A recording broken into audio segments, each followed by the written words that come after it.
নোটিফিকেশনটা আমরা চ্যালেঞ্জ করব। লুকিয়ে লুকিয়ে করেছে, করে নিজেদের রাজ্যগুলোতে যেখানে বিজেপি আছে সেখানে পাঠিয়েছে।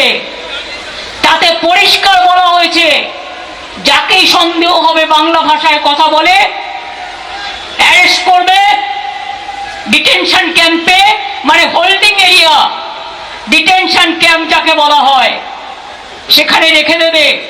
पहले हिंदू मुसलमान के नाम पे, फिर बंगाली हिंदी के नाम पे जिस तरीके से बीजेपी शासित राज्यों में বাঙালিও উপর অত্যাচার हो रहा है। তাই জন্য আমি বলতে চাই যে মুখ্যমন্ত্রী মমতা বন্দ্যোপাধ্যায় এবং অভিষেক বন্দ্যোপাধ্যায়ের ডাকে আজকে যে এত জনসমুদ্রের সাক্ষী তো শুধুমাত্র আমি নই, আপনিও হলেন এবং আমার সহযোদ্ধারা এখানে উপস্থিত আছেন, আমাদের আইটি সেলের সেক্রেটারি উপস্থিত আছেন নয়নিকা রয়, এবং প্রত্যেকে এখানে উপস্থিত ছিলেন এতক্ষণ। আমরা প্রত্যেকে একটা জিনিসই জানি যে আমাদের লড়াইটা কিন্তু দিন শেষে এই বাংলা সম্মান রক্ষার্থে, শুধুমাত্র স্পেসিফিক কোনো লোকজন ভিত্তিক লড়াই কিন্তু নয়। বিজেপি সবসময় ধর্মে ধর্মে লড়ালড়ি করতে চায়, কিন্তু তৃণমূল কংগ্রেস যেভাবে মামাটি মানুষের নেত্রী মমতা বন্দ্যোপাধ্যায় মানুষের পাশে মানুষের সাথে সবসময় আছে, বিশেষ করে বাংলা বলে না, বাংলার সমস্ত ধর্মের মানুষকে নিয়ে যেভাবে একত্রে তিনি চলছেন। ये बहुत जरूरी था। जिस तरह से बीजेपी शासित राज्यों में बांग्ला भाषी के ऊपर अत्याचार किया जा रहा था, वो बहुत दिनों तक सहन किया नहीं जा सकता था, इसलिए मजबूरन आज ये कदम उठाना पड़ा। शहीद के याद में जो 21 जुलाई बार बार टीएमसी सरकार की तरफ से मनाया जाता है, ये भीड़, ये हुजूम देख के ऐसे ही लग रहा था कि सच में आज 21 जुलाई। खैर, खबर को आगे बढ़ाते हैं और आपसे बात करते हैं। जिस तरह से बंगाल के बाहर बंगाली बोलने पर बीजेपी शासित राज्यों में बंगाली लोगों को प्रताड़ित किया जा रहा है, उन लोगों को डिपोर्ट किया जा रहा है, उन लोगों को ऐसा माना जा रहा है कि ये लोग बांग्लादेशी है क्योंकि वो लोग बांग्ला बोलते हैं। उनको आइडेंटिफाई करके जिस तरह से बांग्लादेश भेजा जा रहा है, तो उसे उन लोगों के ऊपर आरोप लगा रहा है। उसको लेके पश्चिम बंगाल की प्रदेश जो मुख्यमंत्री है ममता बनर्जी, वो काफी गुस्से में नजर आ रही है। उस गुस्से का उनका खास वजह है कि उनका कहना है कि बांग्ला बोलने से मात्र से ऐसा लगता है कि बीजेपी शासित राज्यों में वो बांग्लादेशी है और उन लोगों को बिना चेक किए, बिना वेरीफाई किए हुए बांग्लादेश भेज दिया जाता है, डिपोर्ट कर दिया जाता है। ऐसा बार बार आरोप लगा रही है प्रदेश की मुख्यमंत्री ममता बनर्जी। उसी मुद्दे को लेकर आज जन आक्रोश रैली का आयोजन ममता बनर्जी की सरकार की तरफ से किया गया था, जो कि कॉलेज स्क्वायर से लेकर धर्मतला का डोराना क्रॉसिंग तक पहुंचा। यूं कहा जाए तो लाखों की संख्या में तृणमूल कांग्रेस यहाँ पर मौजूद थे और जय बांग्ला का नारा लगा रहे थे। तो सबका मानना है कि बीजेपी अब तुष्टीकरण की राजनीति कर रही है। तृणमूल कांग्रेस के नेताओं से लेकर जो कार्यकर्ता थे, उन लोगों का तमाम रूप से कहना था कि बीजेपी से हम लोग को सीखने की जरूरत नहीं है कि कौन हिंदू है और कौन मुस्लिम है। लेकिन बीजेपी शासित राज्यों में जिस तरह से बांग्ला बोलने वालों पर लगातार प्रताड़ित किया जा रहा है, उन लोगों को गिरफ्तार किया जा रहा है, उन लोगों को बांग्लादेश डिपोर्ट किया जा रहा है, तो वाकई में बहुत ही शर्म की बात है और ये बदले की राजनीति कर रही है। मतलब इस तरह से ममता बनर्जी का आरोप लगाना कि जितने भी बीजेपी शासित राज्य है, चाहे बात उड़ीसा की हो, चाहे दिल्ली की हो, चाहे गुजरात की हो, चाहे कर्नाटक की हो या महाराष्ट्र की हो, वहां से बांग्ला बोलने वाले जो बांग्लादेशी प्रवासी है या बंगाली प्रवासी है, उन लोगों को जिस तरह से वहां की सरकार उन लोगों को डिकोड करके बांग्लादेश भेज रही है या उन लोगों को डिटेंशन कैंप में डाल रही है या उन लोगों को जेल भेज रही है, तो वाकई में बहुत ही चिंताजनक बात है। ऐसा कहना है प्रदेश के मुख्यमंत्री ममता बनर्जी का। आज इसी को लेकर उन्होंने कॉलेज स्क्वायर से लेके धर्मतला के बीच एक बहुत बड़ा जुलूस का आयोजन किया हुआ था। बहुत लंबी पदयात्रा चली हुई थी। सीधे हम आपको फुटेज दिखा रहे हैं, वही फुटेज है जहां पर ममता बनर्जी इस चीज का नेतृत्व कर रही है, जो कि कॉलेज स्क्वायर, कॉलेज स्ट्रीट से लेके ये जो जुलूस जो है वो धर्मतला के पास पहुंचने वाला है। आप देख सकते हैं कि कैसे लाखों की संख्या में तृणमूल कांग्रेस के कार्यकर्ता यहाँ पर मौजूद है और सिर्फ जय बांग्ला और दीदी जिंदाबाद के नारे लग रहा है। कहने का तात्पर्य है कि ममता बनर्जी को बार बार ऐसा लगता है कि जिस तरह से बांग्ला बोलने वालों को प्रताड़ित किया जा रहा है बीजेपी शासित राज्यों में, ये भेदभाव की राजनीति जिस तरह से भाजपा कर रही है, ये वाकई में बहुत ही चिंताजनक बात है। ऐसा नहीं होना चाहिए, ऐसा कहना। इसको लेके बंगाल के चीफ सेक्रेटरी भी अन्य राज्यों के चीफ सेक्रेटरी को चिट्ठी कई बार लिख चुके हैं। उनका कहना है कि बिना आइडेंटिफाई किए, बिना पहचान के ऐसे आप लोग ना करें, ऐसे किसी को डिकोड करके बांग्लादेश ना भेजे, क्योंकि उन लोगों को लगता है, यानी कि ममता बनर्जी की सरकार को लगता है कि जो बांग्ला बोलने वाले हैं वो बंगाली हैं, बांग्लादेशी नहीं है। लेकिन बीजेपी शासित राज्यों की जो सरकारें हैं, उन लोगों को लगता है कि हम लोग प्रॉपर तरीके से आइडेंटिफाई कर रहे हैं कि ये लोग बंगाली नहीं है, बांग्लादेशी है। और जब इससे सवाल किया जाता है तो कुछ कुछ तथ्य बताते हैं बीजेपी शासित राज्यों के जो सरकार के जो नेतृत्व करने वाले लोग बताते हैं कि कैसे वो लोग आइडेंटिफाई कर रहे हैं। उन्होंने एक सॉफ्टवेयर का नाम दिया जिस सॉफ्टवेयर से ये लोग बात करते हैं, जिसको बोला जाता है ईमो सॉफ्टवेयर। ईमो सॉफ्टवेयर के द्वारा बात किया जाता है और ये सॉफ्टवेयर यूज होता है तब जब इंटरनेशनल कॉल करने की बात होती है। बीजेपी राज्यों का कहना है कि जब ईमो सॉफ्टवेयर से लोग बात करते हैं और उससे तो हम लोग नंबर को जब ट्रैक किया तो कोई बांग्लादेश का निकला, तो कोई म्यांमार का निकला, तो कोई कहीं का निकला, मतलब कोई बंगाल का नहीं निकला। इसलिए इन लोगों को जब उस नंबर को ट्रैक करके आइडेंटिफाई किया गया तो सबका सब बांग्लादेश को निकला। और जब इन लोगों को कड़ी पूछताछ की गई तो बताया कि हाँ हम लोग बांग्लादेशी हैं, जो 10,000, 20,000, 25,000 या कुछ और पैसे के लालच में यहाँ के जो स्थानीय कुछ मिले जुले जो लोग हैं, एजेंट है, वो लोग आधार कार्ड, वोटर आई कार्ड और पैन कार्ड बना देते हैं, जिससे उन लोगों को प्रतीत हो जाए कि हम लोग बंगाल के हैं, बांग्लादेशी नहीं है। इसी को लेकर लगातार हम कुछ लोगों को आपकी प्रतिक्रिया सुनाएंगे। यहाँ पर जो मंच पर जो लोग मौजूद थे, यहाँ पर जो आए हुए थे तृणमूल कांग्रेस की तरफ से जो कार्यकर्ता थे, जो नेतृत्व कर रहे थे, सभापति थे, जो जिला परिषद के लोग थे, यहाँ तक कि वार्ड काउंसलर से लेके जो यहाँ का कारपोरेशन के भी लोग यहाँ पर जुड़े हुए थे, एक एक करके बात कराएंगे और उनसे हम आपको बताएंगे कि कैसे बीजेपी सरकार को लेके उन लोगों के मन में किस तरह के भाव चल रहे हैं कि बीजेपी आखिर ऐसा क्यों कर रही है। कि बीजेपी को ऐसा नहीं करना चाहिए, क्योंकि ये करके बीजेपी खुद अपना वोट बैंक खराब कर रही है, क्योंकि आएगी तो दीदी ही, वो भी 2026 में। इसको लेकर और भी लोगों से हम बात करने की कोशिश करते हैं, उन लोगों से बात कराते हैं और आप बताते हैं कि उनको लेके इस चीज को लेके क्या चल रहा है। तब तक आप बने रहिए और देखते रहिए एक्शन आई टीवी, क्योंकि यहाँ पर होता है हर खबर का एक्सरे। आज जरूरत नहीं पड़ी, पहले हिंदू मुसलमान के नाम पे, फिर बंगाली हिंदी के नाम पे जिस तरीके से बीजेपी शासित राज्यों में बंगालियों के ऊपर अत्याचार हो रहा है। मैंने खासकर मैं वार्ड 36 का पार्षद हूँ, मैं एक हिंदी भाषा भाषी हूँ। जिस तरीके से ममता बनर्जी, अभिषेक बनर्जी ने हम लोगों को सम्मान दिया है, सिर्फ रोजगार में ही नहीं, राजनीति में भी हमें बढ़ चढ़ के हिस्सा लेने का मौका दिया है। मैं खुद प्रतिनिधित्व करता हूँ 36 नंबर वार्ड का। देखिए हम लोग का बैनर देखिए किस तरीके से लिखा हुआ है, भाषा, धर्म, जात पात, ममता, अभिषेक सबके साथ। ये दर्शाता है कि पश्चिम बंगाल में हिंदी भाषा भाषी, उर्दू भाषा भाषी या अन्य कोई भी भाषा के लोग हैं, कोई भी धर्म के लोग हैं, वो अपने आप को कितना सुरक्षित महसूस करते हैं। लेकिन जिस तरीके से नफरत की राजनीति बीजेपी कर रही है अपने राज्यों में जहां पे उनकी सरकार है, डबल इंजन की सरकार, ये कतई बर्दाश्त नहीं है।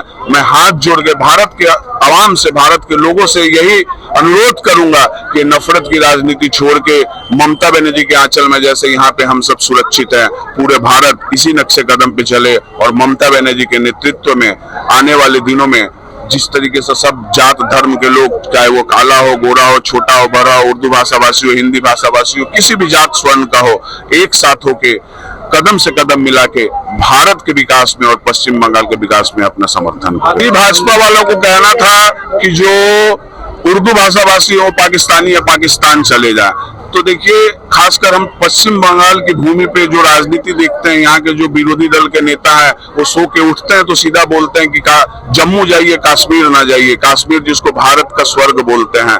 चलिए कुछ ना कुछ प्राकृतिक घटना घटती रहती है, परंतु जो कश्मीर धरती का स्वर्ग जिसको बोलते हैं, शुभेंदु अधिकारी विपक्ष के नेता ये कैसे बोल सकते हैं कि आप जम्मू जाइए, कश्मीर न जाइए। हम माता वैष्णो के दरबार में जाएंगे, लेकिन साथ ही साथ अजमेर शरीफ में मेरे साथ साजिद वाजिद सबको ही, अशरफ भाई है, साजिद है, सोहेल है, सबको ही है।